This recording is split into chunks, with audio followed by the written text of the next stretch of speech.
Prabowo Subianto. Akankah dikabulkan? Kita akan membahasnya malam hari ini bersama Koordinator Rumah Juang Jokowi, Andi Aswan.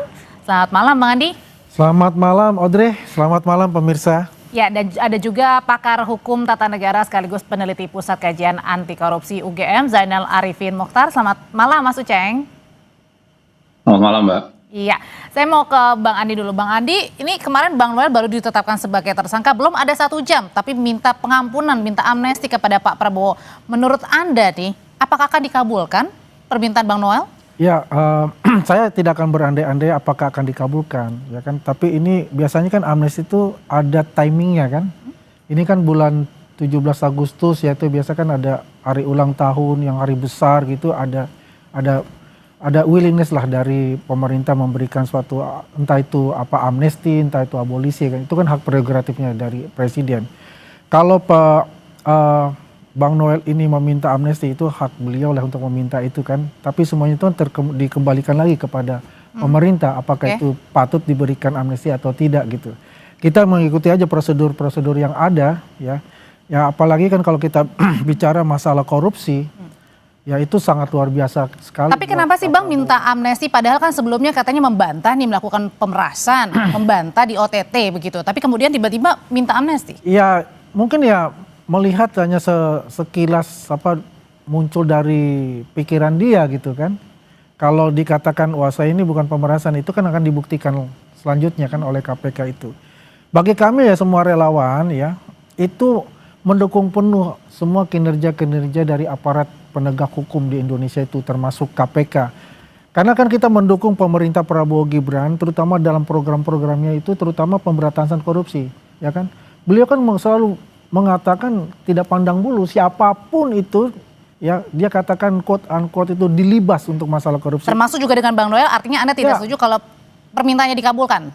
Kalau saya melihat itu kalau permintaannya dikabulkan atau tidak kan itu kan haknya dari pemerintah presiden ya. Tapi pasti melalui kajian-kajian yang lebih dalam.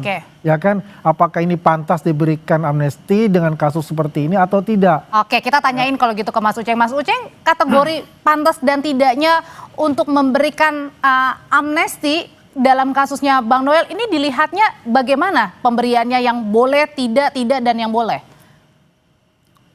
Yang pertama begini ya, amnesti itu berbeda dengan remisi. Kalau remisi itu memang ada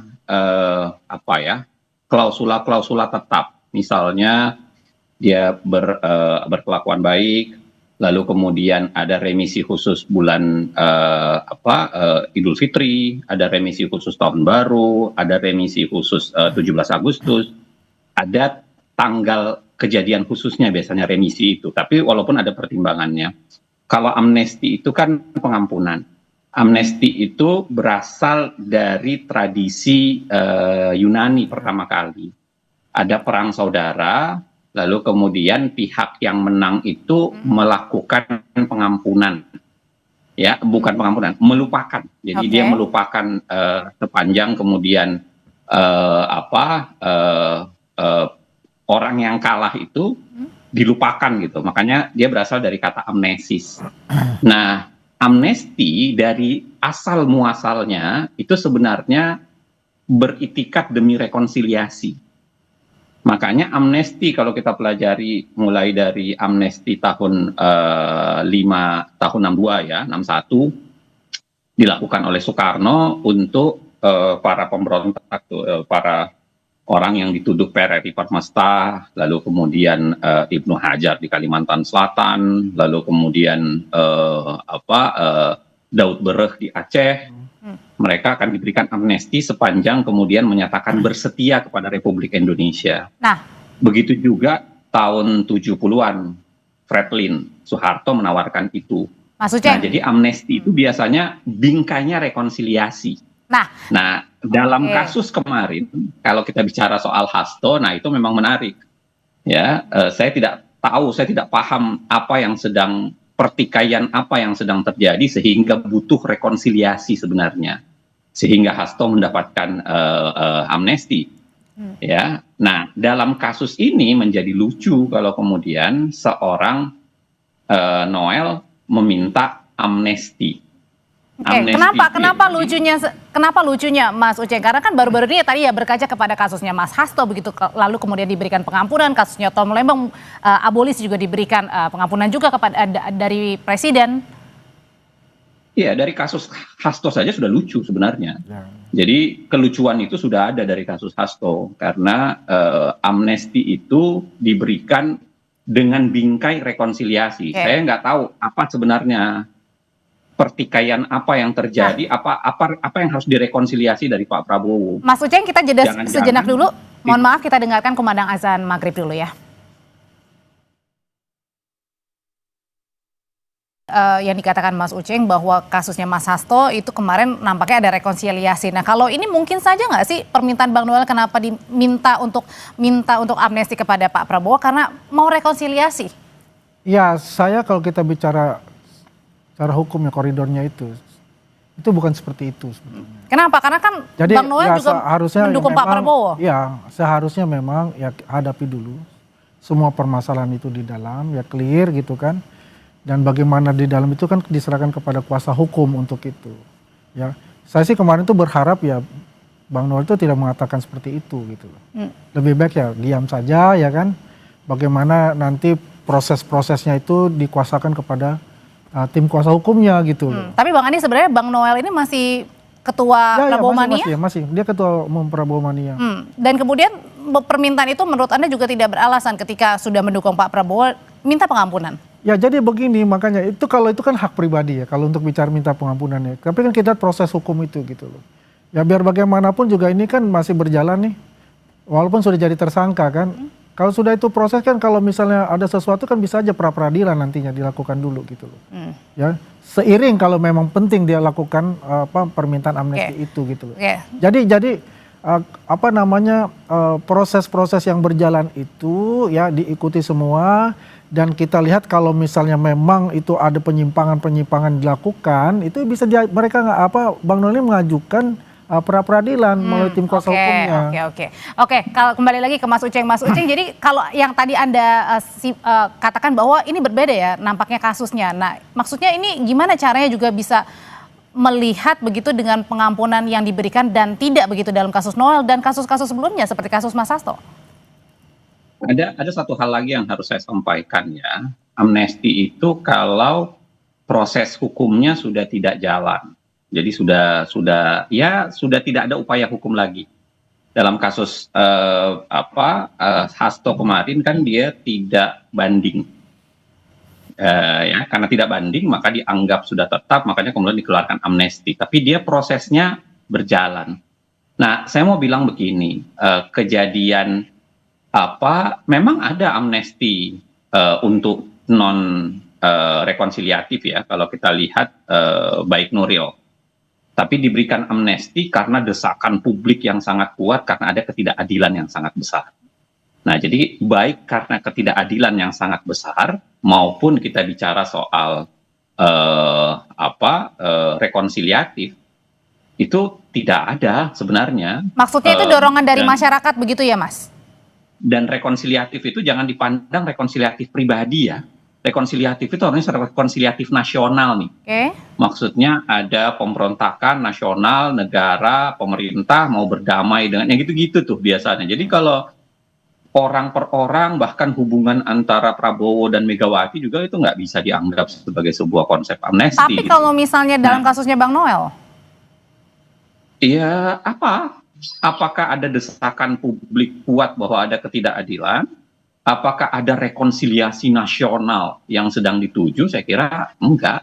Lagi pula ini kasus korupsi, harus diingat kasus korupsi itu adalah dalam tanda kutip tertentu ya bisa dianggap sebagai hostis humanis generis gitu. Dia adalah musuh umat manusia karena nggak ada satupun saya kira umat manusia yang merestui korupsi. Nah, problemnya adalah ketika dia dia diperlihatkan secara mudah, misuse of amnesty proses itu terjadi beberapa kali dan saya kira itulah yang harus dihentikan. Pak Prabowo jangan lagi mengulangi model amnesti-amnestian seperti kasus Hasto karena itu kita nggak jelas apa kepentingan nasionalnya dan apa untuk ketidakadilan macam apa sebenarnya. Makanya saya kira dalam kasus korupsi ini jangan dibiarkan nanti menjadi presiden, nanti kemudian kita akan Prabowo akan berhadapan dengan publik ketika mengulangi praktik-praktik amnesti. Jadi dianggapnya mudah begitu ya memberikan pengampunan ketika sudah ketahuan begitu ibaratnya gitu ya, Mas? Iya. Uceng, oke. Ya, saya setuju dengan Mas Uceng itu loh. Jadi nanti ada presiden-presiden yang selanjutnya kan itu kan nggak baik untuk tata hukum kita. Tapi Bang Andi, Anda ngomong begini, apakah ini artinya juga pada saat memang Bang Noel kan sudah dipecat ya? Maksudnya bukan dipecat. Dipecat sebagai menteri. Ya, sebagai menteri. Nah, sebagai Prabowo, sebagai wakil menteri, sebagai ketua umum Prabowo Mania.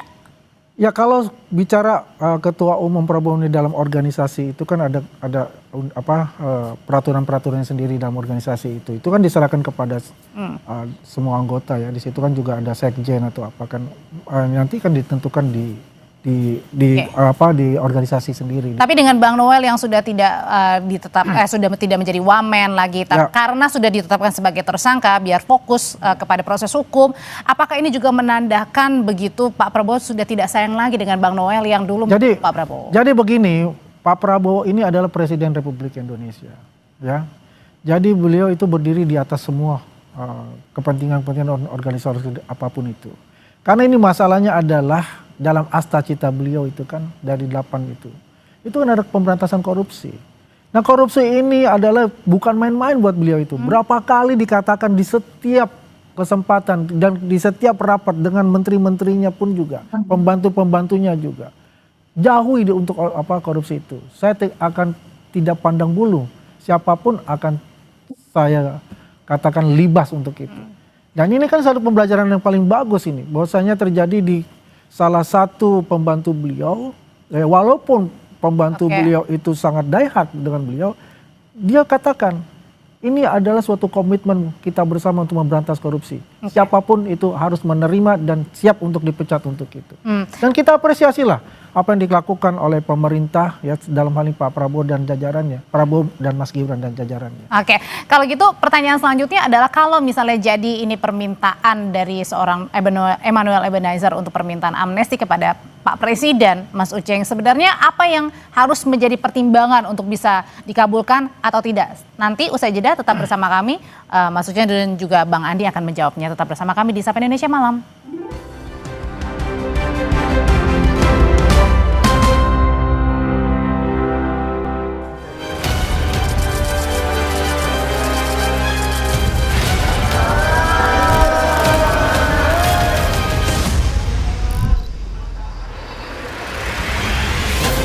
Perilaku korupsi ada di setiap eselon birokrasi kita. Ada di setiap institusi dan organisasi pemerintahan. Perilaku korup ada di BUMN kita. Ada di BUMD kita. Saya semakin mengetahui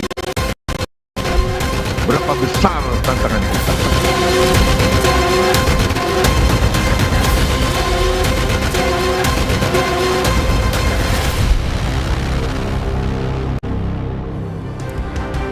Bang Adi, jadi kalau misalnya nanti Bang Noel ini jadi untuk meminta pengampunan kepada Pak Prabowo, sebenarnya apa yang bisa menjadi pertimbangan hal-hal yang baik dari seorang Bang Noel? Iya, saya sulit untuk menggambarkan apakah permintaan itu akan diterima atau tidak ya. Tapi kan masalahnya kan ini kan belum masuk ke proses BAP-nya apa kan belum selesai atau apa kan, belum ditetapkan juga sebagai katakanlah terdakwa ataupun divonis nantinya kan itu ada tahapan itu kan sebetulnya baru ada katakanlah amnesti itu ya. Masalahnya kan kalau kita bicara amnesti itu biasanya kan video hubungannya itu yang katakan Mas Uceng itu kan politik rata-rata itu yang kena dapat amnesti ya. Ada kan 1078 orang yang kena. Tapi kan apakah kemudian juga jasanya Bang Noel ketika mengalihkan dukungan begitu dari Pak Jokowi ke Pak Prabowo itu juga. Ini harus saya klarifikasi, bukan arti dukungan Pak Jokowi ke Prabowo, enggak. Karena begini, Prabowo Mania, berubah aja Prabowo Mania itu mendukung Pak Prabowo dan Mas Gibran itu, ya itu pengalihan itu memang karena Pak Jokowi juga arahnya ke sana gitu. Karena Pak Jokowi itu ada memilih Prabowo Gibran sebagai calon untuk pengganti beliau. Nah, jadi Artinya kan ada effort juga kan bagi seorang ya Bang pasti Noel? effort itu ada. Jelas dari Noel dan teman-teman itu effortnya besar untuk itu. Bagaimana bertarung, karena yang pertama kali relawan yang mendukung Pak Prabowo pada saat itu belum ada Mas Gibran, yaitu dia Prabowo Mania yang didukung yang dikomandoi oleh Bang Noel ini. Jelas itu ada sejarah yang tidak bisa dinafikan, ya, sampai berjuang sehingga menjadi Pak Prabowo menjadi presiden. Nah kalau sekarang tersandung kasus dan meminta pengampunan. Ini case-nya kan beda lagi nih. Kalau kita kan bicara ini sebagai wakil menteri yang notabene adalah pejabat publik yang merupakan pembantu presiden. Nah, ini harus memisahkan nih antara organisasi relawannya atau oknum beliau ini sebagai pejabat publik yang tersangkut dengan kasus ini gitu. Itu sah-sah saja kalau beliau mengatakan oke, saya akan mengajukan amnesti melalui tim kuasa hukum kami. Kalau saya menyarankan adalah kita adukan pra peradilan dulu gitu loh. Oke. Ya, tahapan-tahapan itu jalankan dulu gitu. Setelah itu baru lanjut, kata Bang Uceng tadi, Mas Uceng tadi, ya kalau memang itu deadlock udah nggak ada hukum yang bisa diinikan, ya Ya sebaiknya adalah pra peradilan dulu. Hadapin dulu aja ya, jalanin dulu aja ya. Jalankan dulu proses-proses itu ya, baru kalau itu mentok dan tidak ada jalan lagi, dead end, lanjut. Oke, Mas Uceng, dengan permintaan dari seorang Emmanuel Ebenezer nih untuk meminta pengampunan kepada seorang presiden begitu, apakah ini juga cerminan yang dianggap bahwa memberikan pengampunan sebelumnya kepada Mas Hasto begitu, jadi dianggap ini ya sudahlah diberikan pengampunan, moga-moga dikabulkan? Saya kira nggak bisa ya, saya kira cukuplah kemarin, sudah lebih dari cukup. Kemarin ada pertunjukan amnesti dengan ketidakjelasan. Karena saya bilang lagi, rekonsiliasi macam apa sebenarnya yang mau diperbaiki. Kalau Pak Prabowo tidak baik hubungannya dengan Bu Mega, itu urusan pribadi. Tidak ada kaitannya dengan rekonsiliasi nasional. Makanya ketika diambil langkah itu sudah menjadi pertanyaan besar.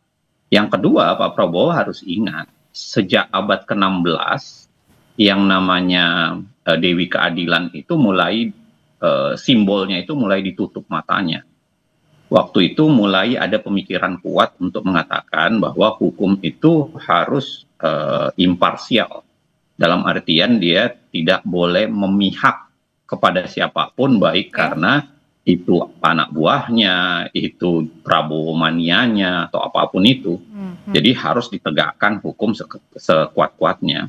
Yang ketiga, saya kira untuk meluruskan pidato yang sering disampaikan oleh Pak Prabowo sendiri bahwa akan melawan korupsi, akan mengejar koruptor sampai ke Timbuktu, sampai ke Kutub Utara gitu.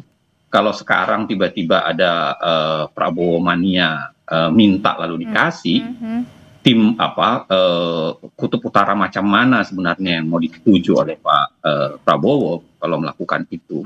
Dan yang keempat, saya kira kalau kita bicara soal kasus korupsi yang menimpa Noel, kalau memang betul yang disampaikan oleh KPK ya, saya kira itu pengkhianatan luar biasa terhadap buruh. Coba bayangkan, buruh yang seharusnya pekerja migran, pekerja yang harusnya mengurus sertifikat itu hanya 200.000, itu ditagih sampai 6 juta. Itu kekejaman macam mana itu yang naiknya luar biasa ya Bang Mas ya, pemerintah kita atau aparat pemerintah kita terhadap buruh yang harusnya mereka lindungi. Saya kira pengkhianatan macam ini sudahlah harusnya dipandang sebagai sesuatu yang sangat berat dan tidak ada upaya untuk meringankan sedikit pun. Yang paling terakhir saya mau bilang, simbol Dewi Keadilan itu juga pegang pedang. Pegang pedang itu artinya membutuhkan ketegasan. Nah, yang ditagih dari kita semua, tentu bukan hanya sekedar Pak Prabowo, seberapa tegas kita berhadapan dengan kasus korupsi yang saya kira belakangan ini memang sudah makin mengendur semangat untuk melakukan pemberantasan korupsi. Kalau gitu ini ujian juga ya ke depannya. Nah kalau gitu Bang Andi, kalau tadi Bang Andi bilang misalnya hadapi saja dulu, ajukan dulu pra peradilan, baru selebihnya nanti dipikirkan begitu. Pertanyaannya, mewakili Prabowo Mania dan juga dekat dengan Bang Noel ya sahabat. Kalau kemarin Anda datang juga ke KPK ya? Ya, saya datang. Kalau gitu akan memberikan juga nggak bantuan hukum kepada Bang Ya. Noel? Jadi selain tim kuasa hukum yang sudah ditunjuk oleh keluarga Bung Noel, jelas Prabowo Mania 08 sebagai organisasi yang dikomandoi oleh Bung Noel itu menyiapkan kuasa hukum secara internal. Dan mudah-mudahan bisa bergabung langsung dengan tim kuasa hukum yang ditunjuk oleh keluarga itu, memberikan advokasi kepada Bung Noel. Itu tidak bisa terlepaskan itu. Kuasa hukumnya itu nanti juga akan minta amnesti juga? Saya kurang tahu untuk apakah minta amnesti atau tidak. Yang penting proses BAP-nya dan sebagainya itu berjalan ya secara hukum. Kalau perlu memang ada celah-celah, katakanlah ada untuk pra peradilan, silakan dilanjutkan. Yang jelas apa yang telah dilakukan oleh aparat penegak hukum KPK kita apresiasilah untuk penegakan pemberantasan korupsi di Indonesia ini. Bang Andi terima kasih, Mas Uceng terima kasih, selamat malam semuanya. Waalaikumsalam. Usai jeda saudara tetap bersama kami, keluarga Arya Daru Pangayunan buka suara terkait misteri kematian